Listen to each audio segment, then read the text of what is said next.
झारखंड में होने वाले राज्यसभा चुनाव में अपने विधायकों को एकजुट रखने के लिए एनडीए के विधायकों को टाटी सिल्वे स्थित सरला बिरला यूनिवर्सिटी कैंपस में 3 दिनों तक के लिए रखा गया है। इसके पहले एनडीए के विधायकों की बैठक हुई जिसमें तय किया गया कि सभी विधायक एकजुटता के साथ अपना वोट देंगे। बैठक में आजसू पार्टी के अध्यक्ष सुदेश महतो भी मौजूद थे। इधर यूपीए की तरफ से आरोप लगाया गया है कि कोरोना महामारी के बीच बीजेपी के विधायक क्रिकेट खेल रहे हैं, जिस पर सरकार संज्ञान लेगी।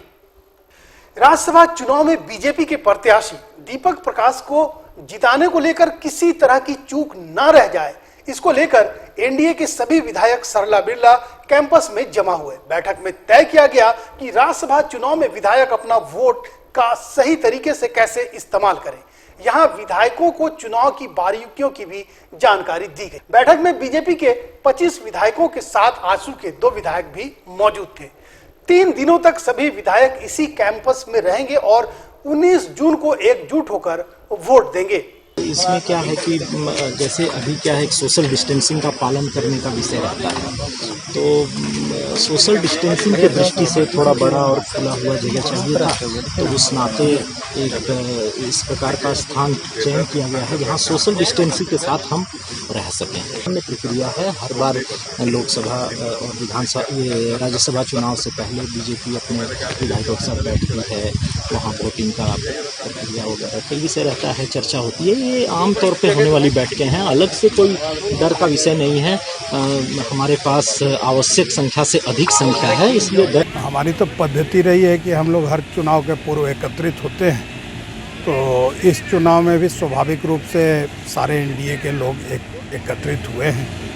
और आज उसी दृष्टि से आपको भी ध्यान में होगा कि हमारे कई विधायक नए हैं और राज्यसभा का चुनाव बड़ा टेक्निकल होता है, सुनने में करने में तो आसान लगता है, लेकिन जो उसकी प्रक्रिया है कलम का बाकी का, तो ये सब एक तरह से आप कह सकते हैं कि हम लोग उसी के माध्यम से उनको ट्रेन करना बाकी करना जो। इधर राज्य के मुख्यमंत्री हेमंत सोरेन ने एनडीए के विधायकों के एकजुट होने के बाद अपनी प्रतिक्रिया दी है। हेमंत सोरेन ने कहा कि बैठक के बहाने सरला बिरला कैंपस में क्रिकेट का मैच विधायक खेल रहे हैं, वहां सोशल डिस्टेंसिंग का पालन भी नहीं किया जा रहा है, तो सरकार इस पर संज्ञान जरूर लेगी। उन्होंने कहा कि अब एनडीए के विधायक पिच पर आए हैं तो जल्दी ही बोल्ड भी हो जाएंगे। मुझे जानकारी ऐसे कुछ मालूम हुई है और शायद वहाँ क्रिकेट विकेट भी चल रहा है, ऐसा कुछ देखने को भी लोग ने देखा है। बढ़िया है, बढ़िया नहीं है सर, मुझे लग रहा है ये लोग अब बीच में आए हैं तो अब बोल्ड भी जल्दी ही हो जाएंगे। अब अगर ऐसा है तो कानूनन जुर्म भी है और इसको संज्ञान भी लिया जाए। अब बात करते हैं आजसू प्रमुख सुदेश महतो की। बैठक में हिस्सा लेने के बाद जब वह बाहर निकले तो अपनी पार्टी की स्थिति स्पष्ट की। उन्होंने कहा कि पहले ही पार्टी ने बीजेपी प्रत्याशी दीपक प्रकाश के पक्ष में अपना वोट देने का निर्णय ले लिया था। उन्होंने कहा कि हेमंत सोरेन से उनकी मुलाकात जरूर हुई थी, यह मुलाकात शिष्टाचार मुलाकात थी। उन्होंने बाद में यह भी कहा कि तीसरे प्रत्याशी की जरूरत नहीं थी, अगर तीसरा प्रत्याशी खड़ा ना होता तो ये राज्य के लिए बेहतर होता और एक अच्छा संदेश जाता।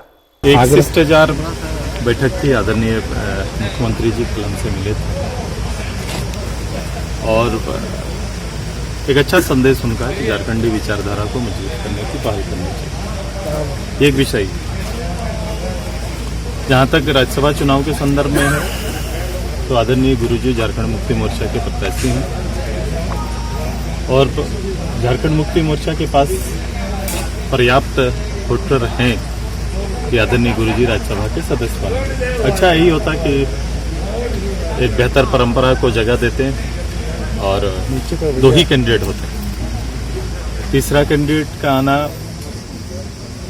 गिनती बल के आधार पर उचित नहीं था। झारखंड में ज्यादातर राज्यसभा चुनाव में जोड़ तोड़ होती रही है।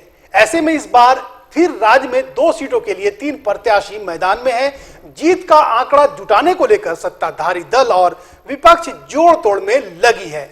ऐसे में अब 19 तारीख को ही पता चल पाएगा कि जीत किसकी हुई और हारा कौन। हालांकि एनडीए और यूपीए दोनों रणनीति बनाकर मैदान में जमे हुए हैं। ब्यूरो रिपोर्ट, सबरंग समाचार, रांची।